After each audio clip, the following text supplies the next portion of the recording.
struggling here with this coffee? Thought I was good, but then I got this. I got this. I'm surprised you even struggled with the dark coffee. You not handle a man's roast of coffee? Coffee's made to have a little bit of sweetness added. I respect that fact. No, it's not. Coffee's made to be coffee. We're not in a South mocha. America. We're not a in mocha Europe. is We're made in for Canada, sweetness. and that's how you do it here. No, like an absolute child. Anyway, welcome back, ladies and gentlemen, to what will be the final Sharp Stories of 2022. Hello, and thank you for joining us on this final episode of Sharp Stories 2022. Today we are discussing a variety of topics. We're going to have a little bit of a... What's the word I used? Recap of the year after that. Ben's going to kick us off with. But the topic today, to start, we're at... Did you get a picture of the L? Okay. We're in Ben's humble abode again. On a warm, this nice warm winter, Christmas-ridden couch. Beautiful. It's been Christmassy since November 25th, by the way. It's entirely too early. Fa la la la la la la la. I thought it said flea. I couldn't see the other A. So today we're going to be discussing what was kind of an under-the-radar discussion, but I think will be an important discussion. But it didn't get that much airplay last week publicly. No, and it was the stress test, basically. So for those of you who don't know, it's to sum it up very quickly, the stress test is qualifying for 2% more than the rate in which you're actually going for. So if you're going for a 5%, you'd now be having to qualify under the stress test at 7% to accommodate the changes in the variable. Yeah, so 2% above your contract rate, so the actual number you're going to be borrowing at. It used to be 5.25% or 2%, whichever was lower. Well, but times changed. The interesting thing about it is, so the 2% was put in, and then the 5.25% was put in, but the 5.25% was never actually expected to be used. It was kind of like a backup that they went through just to make sure. And then, of course, rates started changing and they went down extremely low, and so then 5.25 became the new qualifying rate. Yeah, and what I just said was wrong. It was 2% or 5.25, the higher. The higher of the rate. So when rates were at the 1.5, you would have, usually on the stress test, 2% higher would be 3.5%. But because 5.25 is the higher mark, that's what people would have to qualify. So a lot of the talk, and we've said it before, about all of these variable rate changes, they're going through the roof, people are now going to lose this, they're going to lose that. Well, all these people who were getting 1.5% rates at the lowest, they were stress test against 5.25%. And in order to get the mortgage, they had to show that they had the funding available in order to afford that.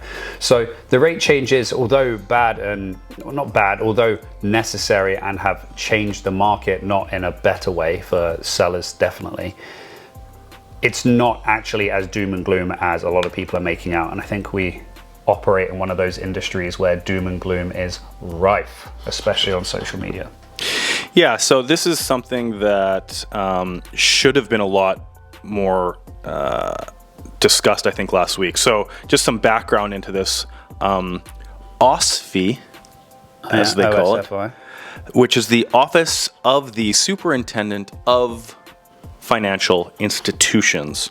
So you don't know who they are, but they definitely know who you are. We know who you are. They regulate federally all of the regulated federal institutions like banks, insurance companies, and pension plans. So just some background on this. In 2008, I just took this off of their site. Underwriting standards changed and became more conservative in order to make sure that all the borrowers can continue to pay their debt over the life of the loan. Otherwise, the borrower could default on their payments and rate from their own site and incur financial losses to the lender. So, to your last comment, a lot of stuff we're seeing now, I got a variable rate, it's now through the roof, I'm either paying no principal every month, or I have dramatically increased monthly rental, monthly mortgage payments. all of these things are obviously derived from the bank, the rates getting suppressed for the reasons they did, the stress test put in place. They're all there for the benefit of obviously these corporations, these lending companies, these banks. So that's an important factor, because when the stress test came out, it was marketed as, we're looking after you, the consumer, variable rates change. We don't want to get in a position where you now find that you can't afford the payment for your mortgage each month on your home, and you're then in a horrible position, which was the narrative given. But really what they're trying to say is, you know, we're trying to do something, but we also need to protect our banking institutions, etc., from like these defaults, because we need to keep basically the wheel turning. So the narrative versus what was actually put in is, I think, are two different stories as usual, but we'll briefly move on from that one. Yeah, I mean, the reality here is very similar to when you walk into a pre-sale, which a lot of people are familiar with.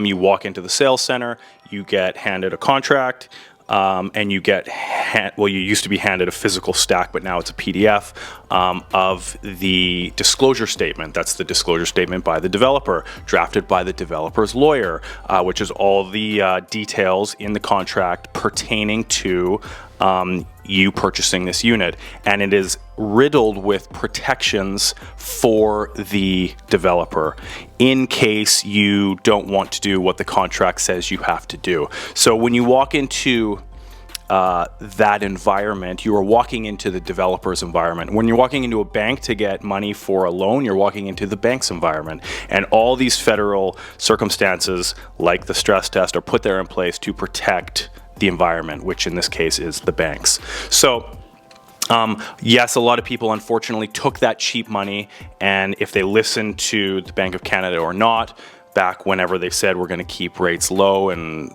for a long period of time, and then whatever it was, 12 or 18 months after, they've done what they've done. We started at 0.25, now we're at a 4.25 rate that the Bank of Canada is selling money to the banks, and then you add your percentage on top. You are in, as soon as you sign on the dotted line, you're in their world, you're in their environment. So always remember, whoever's giving you the money is protecting themselves, especially when it's tied to these big corporations, and they are covering themselves with this stress test. So the biggest thing is last week, was it last month or 3 weeks ago? No, it was this last week. Last week. Last week, they had a discussion on whether the stress test should now be abandoned. Reason being is, of course, when money is a lot cheaper and it's much more subject to interest rates going higher, there poses more risk of your monthly mortgage payment changing. Of course, when it's high, it's less likely it's going to keep going higher, and if it does, hopefully it's at a point where, you know, it's far more easy to manage, rather than going from, you know, 1.5 to 7 or something like that. Quite a drastic change. Now, the result was, no, we're not going to change the mortgage stress test. They're going to put it under review, in like a full review in January. I personally happen to think that that's the best decision. Now, to review? No, to keep the stress test. And the reason being is, although the narrative was we're looking after you as a consumer, but then they're saying they're looking after those institutions, really it does look after both, because obviously we need the banks and the banks need us. That's I need you, you need me. How it works, how the fractional reserve system works for them, how it works for us when in terms of we need credit. So, and as Canadians, we are highly leveraged, basically meaning we are more than happy to buy things on credit, as a rule of thumb. I think it's for every dollar Canadians earn right now, the average is they owe $1.83. So it's like, is that quick math? It's like 183%, and they say when it's above 70%, which would be you own $1 and you're due to pay 70 cents in credit, that has a negative effect on GDP.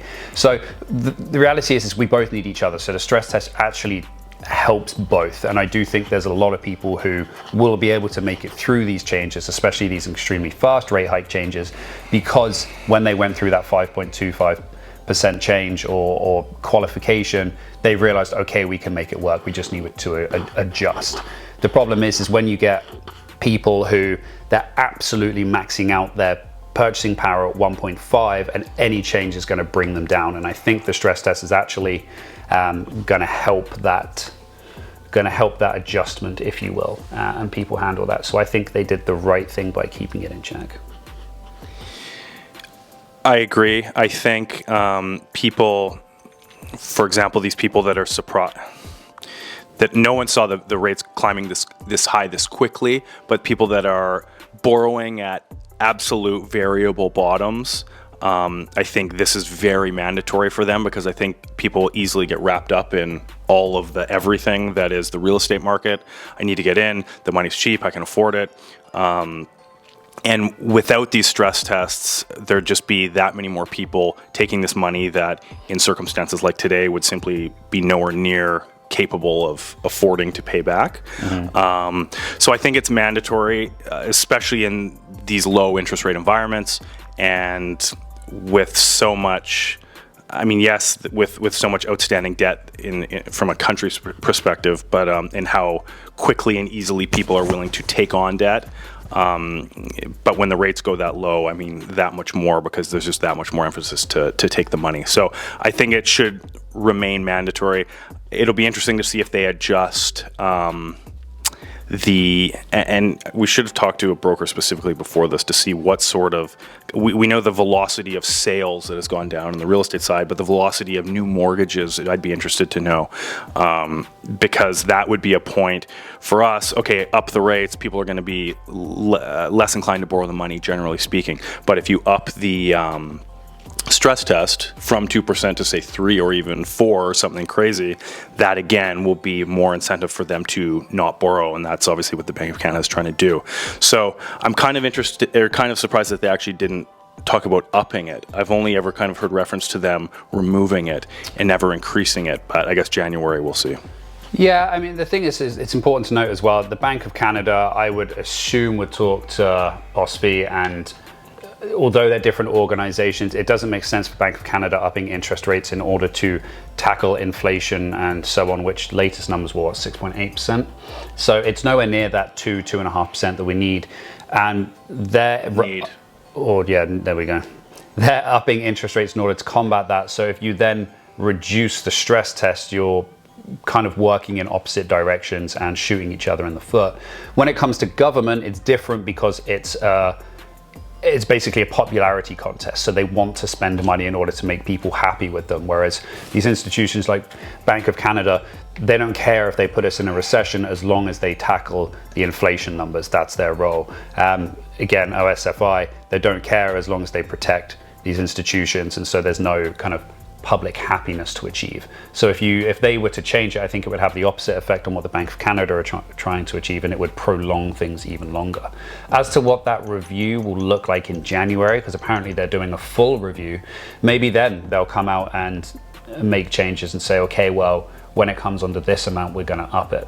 The interesting thing is, and I will call us out for this, when the stress test came out, we were very skeptical, because we were on the mindset of like, do one more step of just not trusting people to make adult decisions themselves. And now I will eat my words and say, with everything that happened, I do think it is a positive, because I think it has saved a lot of issues. Hindsight is definitely, it's positive that it's there. I won't go into other aspects of that. So yes, it's positive that it's been there. And I think another thing they could do, and I'm just thinking from both aspects, and I'm just kind of thinking out loud here. Obviously, you've got these traditional loans that are mortgages that are just like A to B. I'm buying, I have a down payment, I've got a mortgage tacked on, and then I'm buying with purchase price. But when it comes to builders, that, as we know, builder construction loans and all that are running on variable as well, so they've climbed. Another incentive, as we know, the bulk of the building that takes place is all private. Another incentive they could do is tone down builder specific borrowing. Yeah. And requirements and red tape as another little aspect, kind of taking it a step further from just City Hall and the red tape they create up to the banks, which is obviously a bit kind of higher level elevation umbrella of what these builders are all going through, I think that would be another circumstance that could be kind of tinkered with to get this whole inventory argument rolling. And I wonder if I mean, that's a good point. I wonder if that will be brought up because one of the big things during the mayoral elections was basically supply. And as a city, they can build their like temporary residences and their kind of like prefabricated homes and spend 4.8 million in Kamloops and stuff like that on 50 homes for temporary. But the reality of it is they're not going to be able to accommodate this without some sort of incentive to privatize building. So they're going to have to do something which is going to motivate that, as not only on the red tape and everything, but there's not a huge amount of incentive for builders to build at the moment on the private side of things. It's a hell of a lot of risk, so much so that some of the big lenders for construction loans have, you know, okay, well, we're gonna wrap up and like we're gonna pause these loans for now. We're not gonna put any more out as they do change. The thing with construction loans as well is they typically work different than your everyday mortgage loan. So you buy a home, you get your payment of 500,000 or $1 million or $1.5 million, whatever the home may be that you need the mortgage for. Well, the construction loans, they'll give you a percentage, and then once you get to a certain point, they'll then give you the next percentage. So there's a lot which is out of your control and a lot of risk. So if you're at a higher variable rate, as they are typically higher than your average mortgage, then you're also stuck on supply chain because you're waiting for materials, etc., to come through. You want to get on with the next step, but you can't. That's also a cost as a private builder that you're taking on. And a lot of these people are not like the big boys who, oh, okay, if we don't build for a year, it's not the best, but we can deal with it. You know, a lot of people are project to project to project. What can we profit in order to move on to the next one? So there's got to be some sort of change in order to help incentivize the private sector.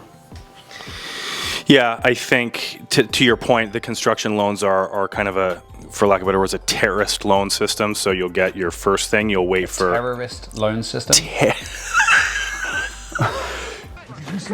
What did you say? Terrorist. Like you just said terrorist. A terrorist loan system. Terrorist, not terrorist. Canadian accent. Terrorist, not terrorist. I'm not calling out here, goddamn funding. I'm not calling the city. I've said a lot of things, but I'm not calling the city or the government on my couch a terrorist organization. Anyway, so you're waiting for pre-qualifying benchmarks. We'll say not a terrorist system, a benchmarked system.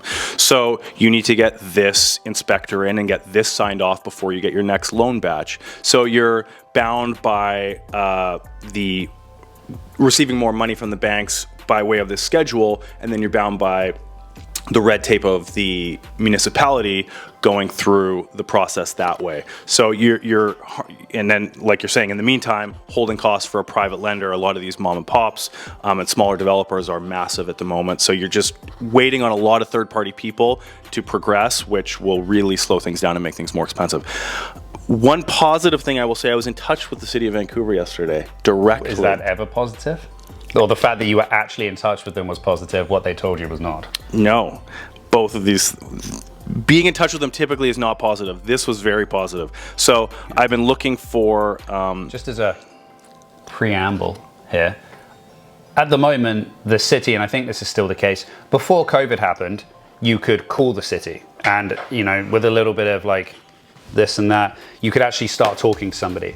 But during COVID, it very quickly went to email only, which when you're looking at potentially buying a property which is being snapped up extremely fast, multiple offers, subject free, and you have a question for the city and you send an email and you get one back at the best a week later, possibly 2 or 3, it was extremely frustrating for various different industry sectors. Yeah, so we've got a accepted offer right now with subject removal date coming quickly, and the buyers requested completion certificates, occupancy permits from the seller who we're representing, and the seller did not have them.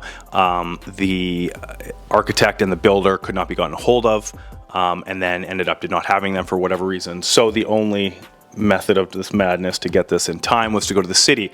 I emailed the city. through 3 different channels. I got told, all digital and online, not by anyone directly. Go away, Mr. McInnes. 3 to 10 days to get this stuff sent back. I spoke to someone on the phone after that. They said the same thing. You can't come in to get the stuff. You have to go through the web. So we did all this.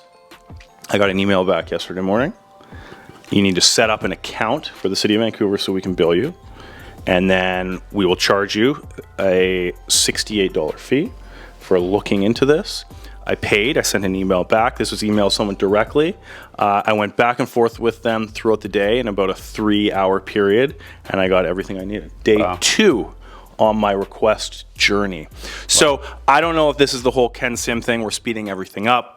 I had an extremely positive experience with the City of Vancouver yesterday. So I'm hoping this is proof that the red tape that once was has been lifted and cut, and it's just smooth sailing. Seems like optimism from J. Gordon McInnes. I mean, must be an abundance at all times. The season must be pessimism usually. No realism. Or just realities, and that was the reality yesterday, and it was very welcomed and surprising. The young lady was very helpful, and I'm very grateful because we got everything we need. So we'll see what happens in January when they do the review. It's also equally just as possible that they turn around after like 3 or 4 weeks and they're like, yeah, we've had a look and it's great. We're not going to change anything. See y'all later. Which I think would be great and fine. I think it should stay. I think increasing it makes sense, but even now, as we've discussed, you're already stress testing at 8. I mean, I can see them doing a bit of a tiered approach. Tiered, that's what I should have said instead of terrorist. Yeah, it's not a terrorist approach. They'll be doing a tiered approach in which, you know, when you're looking at rates in between this section and this section, it's 5.25 stress test. This section and this section, it's 2%. This section is 1%, something like that. Yeah, that would make sense. Because, I mean, the reality of it, the other thing is that with how fast rates have risen this last year, it's not normal. Is it not the fastest? Ever. The fastest ever. To that extent that rates have risen. So the stress test has definitely helped with that. If rates had gone up and it had been the case of over like a year and a half even, it's a very different story and easier for people to plan against. So fingers crossed we don't see something like that again, induced from something like a COVID or something like that. But I think it served its purpose. I think they were right to keep it in check now, and then we'll just see what January brings. I think that sums it up. Don't slow draw. Don't slow draw. You do this at the end of every video. You think of something in your head to say, usually has 0 relevance. You take about 30 seconds to say it. We then end up saluting as we sign off. And after the camera stops rolling, I told you that you just drooled on. I think that so the drool's still going to happen. Wonderful. The video's not over because we're also going to do the roundup. The roundup? The yearly roundup. So some key highlights of the year have been, other than the dramatic increase in the rates, can you think of anything? No. Working with you this entire year has literally been the bane of my existence. It's taken high amounts of alcohol to cope with, and now my wife is pregnant, so I'm not drinking, so I'm now getting by this on sheer willpower alone. The grey hairs have increased significantly in dealing with this. So the biggest thing, as this is a yearly roundup, so we're going to talk about things for the year to do with the market. Oh, okay. Not your hairline and your hair color. Obviously the rates, which started March 2nd. Rates have been huge, fast changing, to record amounts. Again, what are we talking about? Stress testing at the moment, like 8%. I think 825, yeah, that's the highest. 825, it's extremely high. I think it was how quickly the market changed as well. Usually, and there was still a transition, but again, it's partly because of the rates. The rates didn't come in, the changes didn't come in till too late. So an already slowing market was naturally slowing anyway, and we may not have been in the extent of the trough in which we're in now if they brought in the rates earlier, but it artificially slowed down the market even more.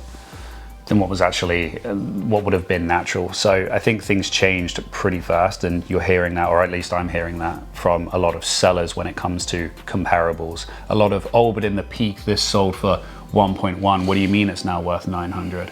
Something like that. That was quite an adjustment and quite a bitter pill to swallow.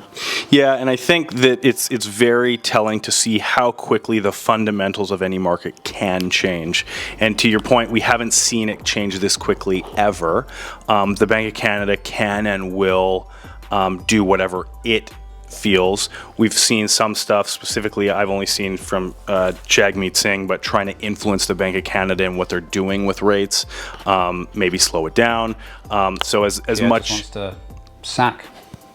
Yeah, well, fair enough. But yeah, it's so as isolated a mindset as they do or may not have behind closed doors, they can act very quickly when they want to. And basically, fundamentally, what that's done is created 50% drawdown in activity from the peak year over year, as we discussed in the last market update. Yeah. So always remember, I think this just keeps coming back to buying within your comfort level. Always don't absolutely reach to the last penny. I declare bankruptcy! And assume that every circumstance has to remain the exact same as it may be today, whenever you're getting your financing, for life to stay remotely comfortable. Just be a bit more conservative, because the fundamentals can change on a dime, as we have seen. And I think that's really been the fundamental. There's been little stuff here and there. There's been new policy here and there, but I think that's clearly been the biggest fundamental one, which the whole Western world has been going through, which has really hopefully changed people's perceptions on how safe their monthly payments are, because that's really what it comes down to. Yeah, and there's a lot of thought in when the market's good and when it's bad. And I hate saying I told you so, but there's always that conversation of, it's always going up until it's not. And it's always going down until it's not. And there was a steep fall from it's always going up this year, and people who missed the boat, and they really felt that. And now you're seeing them on market, still trying to get that high price, still, holding on to the feeling that, isn't that a song, Bon Jovi song, something like that? It's your era. It's More Than a Feeling? More Than a Feeling, that's the one.